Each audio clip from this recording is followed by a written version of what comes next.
There was a time I never thought I'd be here. A mom to a little girl who amazes me, exhausts me, and fills my life with purpose each and every day. Because even though I dreamed of being a mom my entire life, when it was time to actually become one after years of preventing, I quickly realized it wouldn't be simple. Each month I'd cycle back through Hope, compiling all the information I'd learned to maximize my chances, hit every mark, check every box, only to be on the floor, crying, next to a trash can full of negative tests at the end of each month. I saw firsthand the painful struggle it can be for so many people to have the family they dream of. And I experienced the exhaustion of ciphering through the enormity of information out there. Even after discovering I was dealing with low ovarian reserve, I kept going. I kept learning and I kept trying. And eventually, without intervention, it happened. But this isn't about me. You're probably here because you're trying to conceive, and even though I got my little girl in the end, my heart continues to feel deep pain for people who are still waiting. And so I'm here to share all the things I learned while trying to conceive, so that you can spend one less hour toiling, obsessing, or feeling broken. This is about you. Today, I'm giving you a full rundown of all the things I learned while trying to conceive. We're covering facts, myths, science, feelings, CM, and all you need to know. Before we get into that, a quick review of our cycles, key hormones, and their importance in reproduction. A quick disclaimer, I am not a medical professional, and this does not constitute medical advice. I'm merely a mom who struggled to conceive, wanting to share all I learned to help others. Please contact your doctor if you think you have any medical issues that need support. The first phase of the menstrual cycle is the menstrual phase. Shocking. Here, low levels of estrogen and progesterone force your body to shed the uterine lining. Bleeding usually lasts between 3 and 7 days. The second phase is the follicular phase. This overlaps with your period. And during this phase, FSH, or follicle stimulating hormone, rises. Without going into too much detail, FSH is produced by the brain, and it starts the follicle maturation process. The increases in estrogen are actually responsible for the cascade of events leading to ovulation. Higher estrogen levels in this phase help thicken the uterine lining and prepare for pregnancy, and signal to the body that ovulation is coming. The third phase is the ovulatory phase. This is the shortest phase of the cycle. LH, or luteinizing hormone, surges, and this triggers ovulation. We'll go over LH in more detail later, but this is what causes the most mature follicle to release an egg. It's also what ovulation tests detect. The last phase is the luteal phase. Here, progesterone rises. This is because of the empty follicle. It transforms into this cool thing called a corpus luteum, and this actually helps the body support early pregnancy by keeping progesterone levels high. Estrogen also stays moderately high to further support uterine lining. And if pregnancy happens, these will stay high. If no pregnancy occurs, this lining is shed and the process begins over again. Quick hormone recap: FSH grows the egg, estrogen thickens the lining and signals LH surge, LH triggers egg release, and progesterone preps the uterus and supports pregnancy.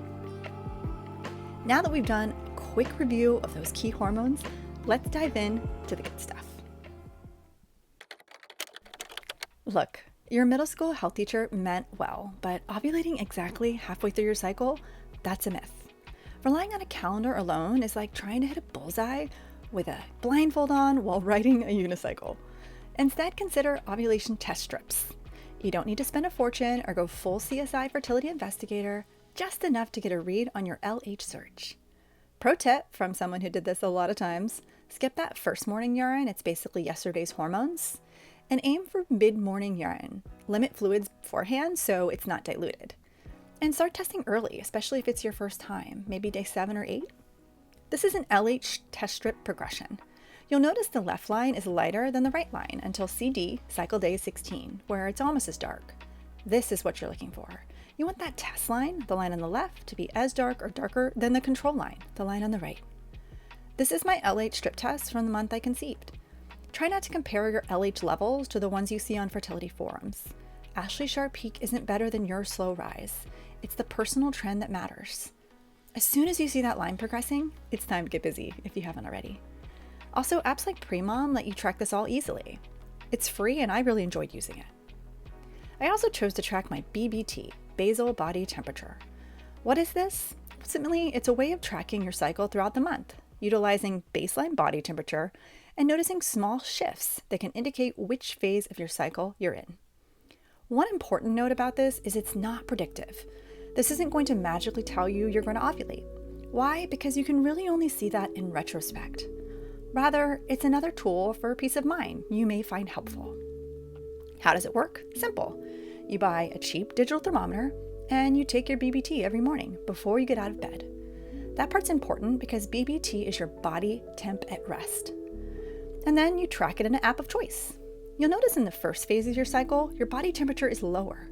As you approach ovulation, it likely trends downward because estrogen is highest here, and this lowers the body temperature slightly. Then after ovulation, it goes up slightly, and it remains high until just before your period begins. If you become pregnant, it stays higher because of increased progesterone levels. A few things to keep in mind: sickness, drinking alcohol, being under a lot of blankets outside of your norm can all impact BBT, so use it as a tool, but it's not precise nor is it perfect. And some people find it to be burdensome, so it's not necessary. I found the science cool and it gave me something to focus on to feel like I was covering all my bases. There are also fancy watches and devices that can read all your hormones and take your BBT and give you projections into your cycle. I never opted into any of those for a variety of reasons, but if you like fancy devices, you can look into things like Anita or Mira. Do what feels right for you. Sure, some people get pregnant on the first try, and we say to them, congrats, I guess. For the rest of us, it often takes time. Despite what sex ed drilled into us, one kiss and you'll get knocked up, human reproduction is wildly inefficient. Only a 20 to 25% chance of conception each cycle if you do everything right. It took my husband and I a full year to conceive.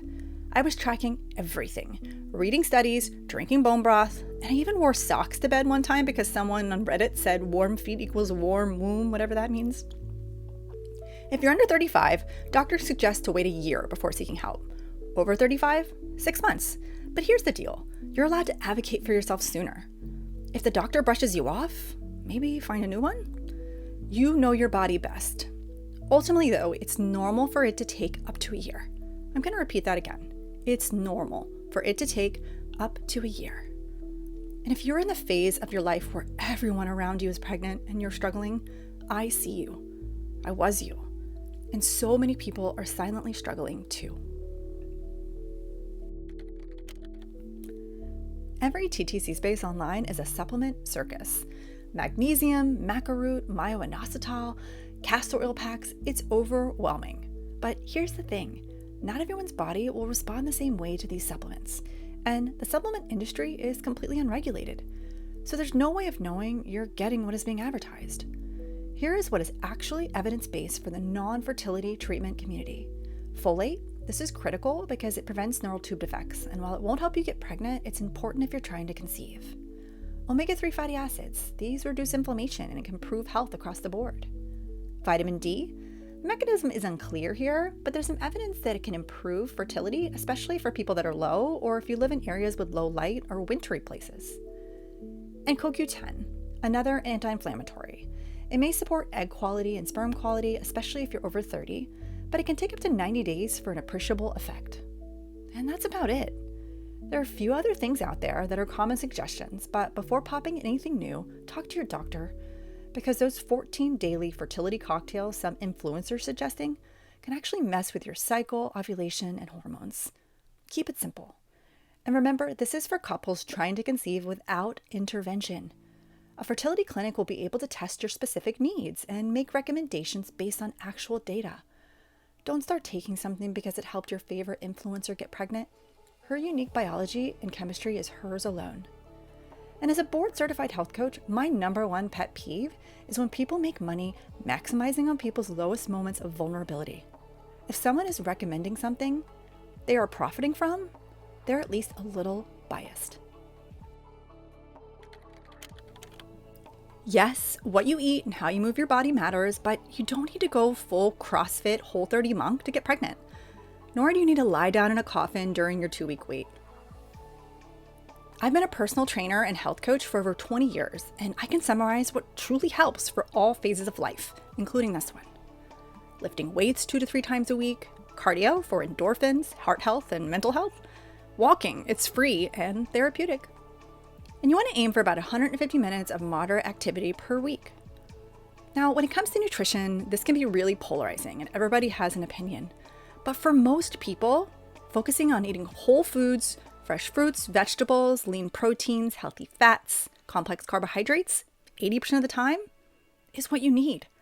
And then the rest of the time, enjoy life.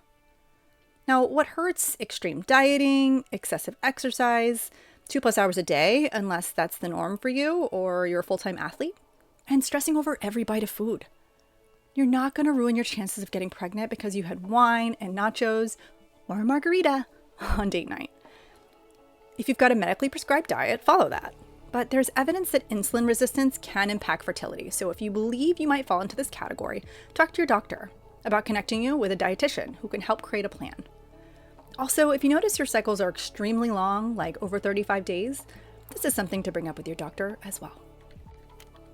When people struggle to conceive, the woman often carries the majority of the burden of exploring why. But here's the thing, sperm health matters. Here's a quick picture of the different measures of sperm health. Count, around 15 million per ml is considered normal. Motility, can they swim like they made it?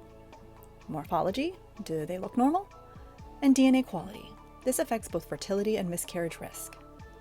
Some things that hurt are smoking, drinking, drugs, hot tubs or tight underwear, stress, and poor diet. And some things that help: healthy eating, regular exercise, zinc, folate, and omega-3s with medical advice, and stress reduction with decent sleep. Now let's put some sperm myths to rest. You cannot save up sperm for a better shot.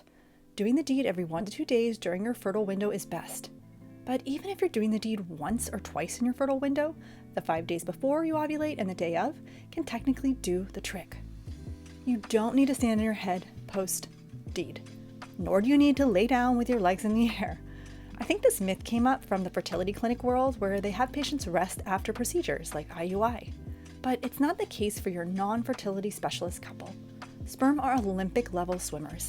If the conditions are right, CM is nice, they'll get where they're going and stick around long enough for that egg. And that leads me to... Okay, I'll admit it. Before TTC, I completely ignored my CM, like went out of my way to ignore it. But then I became a CM connoisseur because I realized how impactful it can be in trying to conceive. Now your CM changes throughout your cycle. Dry and sticky, not fertile, creamy lotiony, it's getting there. Egg white, stretchy, watery. Hello, ovulation. You can check it when you wipe or peek in your underwear, or you can use 2 clean fingers to gently inspect internally and see the progression as it changes. Some people swear by products to improve CM, but the science is murky. I did use Pre-Seed the month I conceived. It's a fertility-friendly lubricant that's safe for sperm. Coincidence? Maybe. But it didn't hurt. If you use another lubricant, make sure there's no spermicide, and it's helpful if it's simple and water-based, as this will have less impact on your own pH, which can impact CM. Once you see that shift in consistency to more of an egg white or watery, it's prime baby-making time. If you're someone who's like, let's do it every day, honestly, bless you. I'm kind of jealous. I'm also not that person. I wanted to know when it was best to do the deed. Sperm can actually survive inside your body for 3 to 5 days, so keep the tank full and ready, and aim for getting busy every other day during your fertile window. Some even go every 2 days just to keep it chill. And yes, some people get pregnant from a perfectly timed encounter, but the average success comes from consistency, not miracles. I also totally get that when you're TTC, it can start to feel like a chore. And depending on how long it's been, the connection can begin to dwindle. You may even find that you and your partner are never on the same page. The same thing happened to me and my husband, and after months of trying, it created a lot of stress and friction at times. The month we conceived, we had a talk that we were ready to let go and accept we might not ever have a baby. I don't believe that's why it happened, but I'll always appreciate and acknowledge that we came back around to each other genuinely before my daughter came to be. If you're in the thick of the struggle though, I see you. Talk to your partner. Let them know how important this is to you, but also how important they are to you, too. Oh, the dreaded 2-week wait. It's basically where logic goes to die. I once convinced myself I was pregnant because I was nauseous and my boob only hurt on one side. Another time I cried at Publix commercials on TV and thought, hormones! The truth is, most of what we think are pregnancy symptoms during this window are just progesterone or estrogen doing its thing. Progesterone, the dominant hormone during the last part of your cycle, can cause an array of symptoms. Breast tenderness, bloating, fatigue, constipation, increased appetite, mood swings, irritability, weight gain. And unlike the slow progression of progesterone in the early stages of the luteal phase, hormones plummet in the days leading to your period, which can account for a lot of the unpleasant stuff too. I highly recommend getting busy doing anything else. I used to spend hours, and I mean an embarrassing amount of hours, Googling BBT charts to see if my temps align with people who got pregnant. I somehow convinced myself that my chart was identical and even had women in forums encouraging my delusion. The truth is, that chart was a tool, but it wasn't predictive.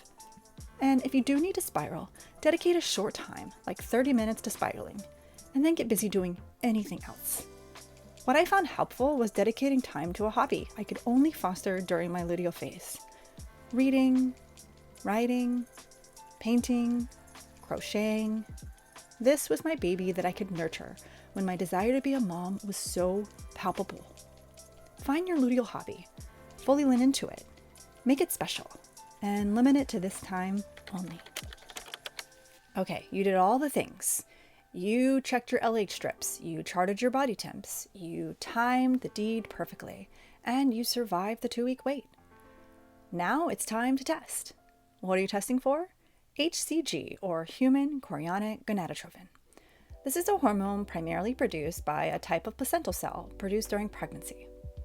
Here is the science on testing. Implantation usually happens between 7 and 12 DPO, days past ovulation, with 8 to 10 being most common. Then HCG appears in your system 2 to 3 days later. If you're testing early, maybe start around 10 DPO, but the most accurate results will always come on or after your expected period. If you're going to test every month, I highly recommend cheapy tests like the easy at home ones I mentioned earlier, because the expense adds up and only compounds the pain of the negative. And please don't tear apart pregnancy tests like they hold secrets. Okay, maybe once, but just for science. And last, no matter what you read in the forums, pregnancy test is not sort of. Please don't seek lionized opinions in Reddit. Unlike LH tests, where a line can be seen at all times, even if it's really light, pregnancy tests are binary. And because so many of the tests are cheap, weird shadows can appear that give people an illusion of a positive that leads to such heartache. Try your best to wait until a line is unmistakable. And then remember, HCG doubles every 48 hours, so if you test again, you need to wait that long for a darker test. Before we get into the last tip, if you want all of this in one place, I made a cute printable TTC guide you can access by commenting TTC in the comments. Totally optional, just for you. And if you found any of this helpful, let me know by commenting Q&A. I love to do a live Q&A to dive deep into specifics, share stories, build community, and connect with you all. This part isn't about CM or supplements. It's about you. Now, I didn't meet my husband until later in life. We started trying in my 30s, and I got the low AMH bomb dropped on me after months of perfectly timed attempts. Now, I hope you never have to learn what AMH is, but essentially, it's our current best marker for egg count. It's primarily used for fertility specialists to determine who is a good candidate for IVF, and it is not an indicator of whether you can become pregnant naturally. My numbers made me a bad candidate for IVF, and luckily it never came to that. But that year of trying, it gave me something I didn't know I needed. It forced me to find my worth outside of motherhood, because as much as I wanted to be a mom, my wholeness was never tied to a pregnancy test, and neither is yours. So whether you are on this journey, whether you're still trying or you've chosen to stop, or you're exploring other paths, you are worthy. You are strong, and you are enough. That is all for today. I am rooting for you with my whole heart. You can do this. I'm really looking forward to connecting with some of you. But until next time, I'm sending you baby dust and sticky vibes. my friends.